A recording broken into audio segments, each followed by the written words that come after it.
मंडळी नमस्कार. अर्बन नक्षलवाद हा पुन्हा एकदा चर्चेत येऊ लागलेला आहे. नक्षलवादांच्या खात्म्यानंतर अर्बन नक्षलवाद कसा असतो याबाबतची चर्चा खूप मोठ्या प्रमाणावर झडू लागली आहे. अर्बन नक्षलवाद, माझं स्पष्ट मत आहे की सगळ्यात मोठा घातक प्रकार हा महाराष्ट्रामधला, भारतामधला आहे. नक्षलवादी जंगलांच्या मधून आपल्या कारवाया करत असतात, त्या तशा आहेत याची जाणीव प्रत्येकाला असते. पण शहरी भागामधून या नक्षलवादाप्रती सहानुभूती ठेवणारे, मदत करणारे, या नक्षलवादाला आर्थिक रसद पोहोचवणारे, वैचारिक रसद पोहोचवणारे, ब्रेन वॉशिंग करणारे, वैचारिक रसद हा शब्द फारच चांगला वाटेल, ब्रेन वॉशिंग करणारे या सगळ्यासाठी खूपच धक्कादायक असतात.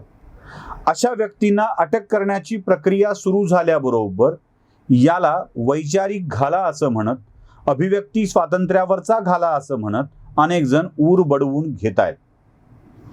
कसा असतो अर्बन नक्षलवाद आणि कशी असते यांची पद्धत, हे वेगवेगळ्या पुस्तकातून आपण समजून घेतलं आहे. श्रीकांत उमरीकरांनी हे खूप चांगल्या पद्धतीनं सांगण्याचा प्रयत्न केलेला आहे.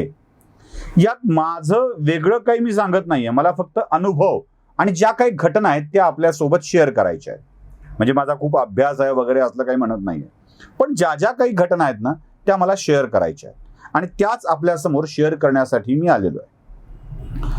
साधारणतः अर्बन नक्षलवादाची ही संकल्पना राज्याचे पोलीस महासंचालक प्रवीण दीक्षित यांनी मांडलेली होती की कशा स्वरूपामध्ये काम करतात.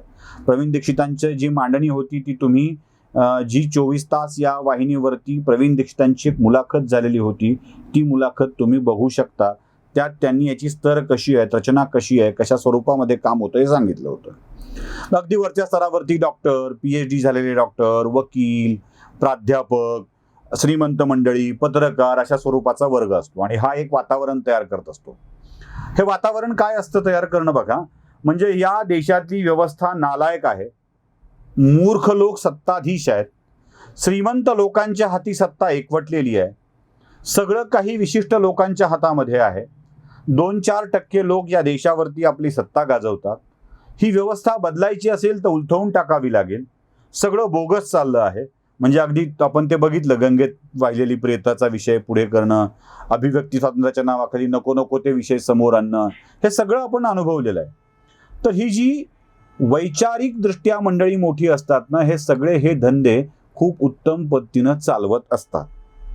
त्याच्या खाली या सगळ्याला राबवणारा, या सगळ्यावर करणारा एक कार्यकर्ता नावाचा वर्ग असतो आणि हा कार्यकर्ता हे सगळं घडवून आणत असतो. म्हणजे तो कार्यकर्त्याला काम मिळतं हाताला आणि त्याच्या पाठीमागं एक सपोर्टर नावाचा वर्ग असतो, या सगळ्याला सपोर्ट करणारा वर्ग असतो. प्रवीण दीक्षितांची ही रचना आपल्या सगळ्यांना त्यावेळेला कदाचित फार अतिरंजित वाटली असेल, पण हे काम कसं चालतं आणि कशा स्वरूपामध्ये त्याला पुढे आणलं जातं हे मला तुम्हाला सांगायचं आहे. 2008चा प्रसंग असावा, 2008च, नक्कीच 8. ठाण्यातल्या एका नौपाडा नावाच्या भागामध्ये एक मोठे व्यक्ती एक वेध संमेलन घेतात. ते वेध संमेलन खूप अगदी अत्युच्च दर्जाचं संमेलन, त्याच्यामध्ये खूपच मोठमोठी लोक येऊन चर्चा वगैरे करायची. मला वाटतं आनंद नाडकर्णी नावाचे एक मानसोपचार तज्ज्ञ आहेत आणि तेच हे सगळ्या संमेलनाचे आयोजक असले पाहिजेत. या आनंद नाडकर्णीजींना माझी एक विनंती आहे की 2008च्या वेध संमेलनामध्ये समारोपाच्या वेळी आपण 2 व्यक्तींच्या मुलाखती घेतलेल्या होत्या आणि मुलाखतकार बहुतेक नाडकर्णी असावेत, मी चुकत नसेल तर, असेल तर कोणीही मला दुरुस्त करायला हरकत नाही. त्या 2 व्यक्तीपैकी एक होते जी 24 तासचे संपादक उदय निरगुडकर आणि दुसरे आणखी एक व्यक्ती होते. आता या दोघांची मुलाखत चालू झाली, प्रश्न ठरलेले होते. म्हणजे प्रश्न विचारण्याची पद्धत सुद्धा कशी असते बघा. या देशातली व्यवस्था नालायक आहे असं तुम्हाला वाटतं का? या देशातली व्यवस्था सुधारणार आहे असं तुम्हाला वाटतं का? अरे सुधारणार आहे म्हणजे काय, बिघडली कधी होती? हा प्रश्न विचारायची पद्धत कशी असते, कारण एक माइंडसेट तयार होतो की व्यवस्था खराब आहे, व्यवस्था नालायक आहे, तिला बदलायला पाहिजे, ती बदलून टाकू शकतो, अशा स्वरूपाचा एक माइंडसेट तयार होतो. आणि हाच माइंडसेट तयार करण्याचं काम अशी मुलाखती वगैरे सगळ्या गोष्टी करत असतात. निरगुडकर उत्तर देत होते आणि दुसरी व्यक्ती देखील उत्तर देत होती. या दोघांच्या उत्तरामध्ये कमालीचा विरोधाभास होता, कमालीचा. म्हणजे ते सन्माननीय व्यक्ती म्हणायचे की मला जेव्हा मी 3,000 रुपये भाडं असलेल्या रूममध्ये जाऊन थांबतो तेव्हा मला लाज वाटते. माझ्या एका जेवणाचं बिल जेव्हा 1,000 रुपये होते तेव्हा मला लाज वाटते आणि असं वाटतं की आपण खूप मोठा अपराध करतो. एकीकडे लोकांना जेवायला नाही. म्हणजे काय हो, या देशात समृद्धी आलीच नाही पाहिजे, संपन्नता आलीच नाही पाहिजे, सगळे फाटकेच जगले पाहिजेत. कुठली विचारधारा पेरायची आहे? आणि उलट निरुळकर असं म्हणत होते की मला 3,000 काय 30,000च्या रूममध्ये राहायला आवडेल, 3,000 जेवायचं बिल झालेलं आवडेल. त्याचं कारण असं आहे की मी कमवावं, माझ्या आजूबाजूच्या लोकांसाठी कमवावं आणि माझ्या कमाईचा भाग हा माझ्या लोकांच्या फायद्यासाठी व्हावा, ही खरी विचारधारा.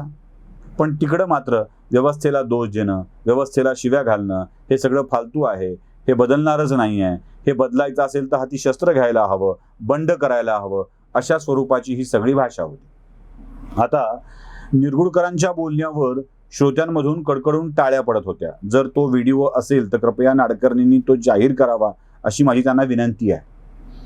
पण मध्येच सूत्रसंचालकांनी निरगुडकरांच्या व्हिडिओला टाळ्या वाजवून समोरच्या व्यक्तीला तुम्ही नामोहरम करण्याचा प्रयत्न करत आहात, टीज करत आहात, त्यांची हुरियो करत आहात, अशा स्वरूपाची झापाझापी थेट प्रेक्षकांनाच करून टाकली होती. एकूणच मुलाखतीचा नूर आणि त्या व्यक्तीच्या बोलण्याचा नूर ही व्यवस्था नालायक आहे असा होता.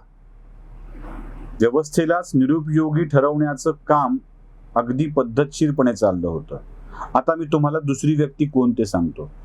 उदय निरुळकरांच्या सोबत ज्या दुसऱ्या व्यक्तीची मुलाखत घेतली होती ती व्यक्ती होती आनंद तेलतुंबडे.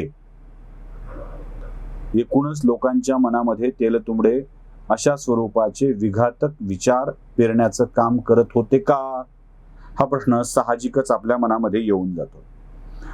असाच एक पत्रकारांचा समूह गडचिरोलीमध्ये गेला होता आणि गडचिरोली भामरागड परिसरात फिरताना तिथल्या एका मध्यस्थानी त्यांना जरा आतल्या बाजूला चला, काय असतं आदिवासींचं आयुष्य बघायला चला असं म्हणून सांगितलं. आणि जेव्हा आत आत लोक जात राहिली तेव्हा त्यांना कुणाला हिरडा, बेडा, डिंक जी शहरात मिळत नाही त्याचं कौतुक होतं. थोड्या थोड्या प्रमाणात ते गोळा करून भेट म्हणून देत होते. आणि हे सगळं करता करता त्यातल्या एका पत्रकार आहे एक जण, असं तिथल्या एका आदिवासीच्या मुलाला वाटलं. हे वाटल्यावर त्या आदिवासीच्या मुलानं त्या पत्रकाराला प्रश्न विचारला, तुम्ही गुरबीर नावाच्या एका पत्रकाराला ओळखता का? त्याचं कसं चाललंय सध्या सगळं? आता हा ज्या पत्रकाराचं नाव घेतलं होतं ना, तो टाइम्स ऑफ इंडियाचा पत्रकार. म्हणजे मुंबईतला टाइम्स ऑफ इंडियाचा अंक ज्यात हा पत्रकार लिहितो तो त्या मुलापर्यंत पोहोचणं शक्य नव्हतं. ज्या पत्रकाराचं हे नाव घेत होते तो कधी नागपूरच्या पलीकडं आदिवासी भागामध्ये गेलेला नव्हता, किंवा जो प्रश्न विचारत होता तो मुलगा कधी नागपूरच्या अलीकडं आलेला नव्हता. तरीही त्याला त्या पत्रकाराचं नाव कसं माहीत असा प्रश्न आपल्या सगळ्यांना साहजिकपणे पडून जातो. ही असते व्यवस्था. आपल्या विचारधारेला पूरक असणाऱ्या माणसांची नावं, लेख, चर्चा, विचारधारा या सगळ्या गोष्टी आदिवासींच्या पर्यंत, जे नक्षल विचाराने प्रेरित आहेत त्यांच्यापर्यंतच पोहोचवता येतात आणि त्यांना त्यांचे विषय इथपर्यंत पोहोचतात, माणसांची नावं समजतात. हे असते नक्षलवादी विचारांना खालपर्यंत पोहोचवण्याची पद्धत. आणि हीच पद्धत हे अर्बन नक्षलवादी वापरत आलेले आहेत. अर्बन नक्षलवादी म्हणजे सरळ सरळ सफेद कपड्यातले नक्षलवादी आहेत.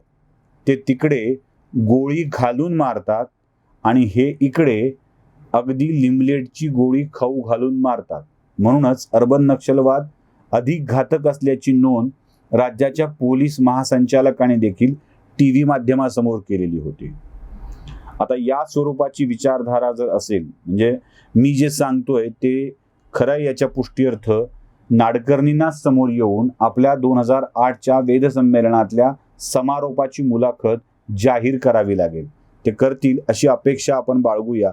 त्यातच तुम्हाला अर्बन नक्षलवादाची अनंत तेलतुंबडेंनी मांडलेली पद्धत काय आहे ते लक्षात येऊन जाईल. मी नाडकर्णींना मुद्दाम या निमित्ताने आव्हान करतोय की कृपया तो व्हिडिओ असेल तर सार्वजनिक करावा, कारण त्यावेळी यूट्यूब वगैरे फारसं फॉर्मात नव्हतं, त्यामुळे ते असेल यूट्यूबवर याची शक्यता कमी आहे. तो व्हिडिओ नक्कीच सार्वजनिक करावा अशी अपेक्षा आहे. मी खोटा ठरलो तर मला आनंद होईल माफी मागताना, पण खरा ठरलो तर मलाही भीती आहे तशी तुम्हालाही भीती वाटेल एवढं मात्र नक्की आहे. व्हिडिओ आवडला असेल तर लाईक, शेअर आणि सबस्क्राईब नक्की करा. धन्यवाद.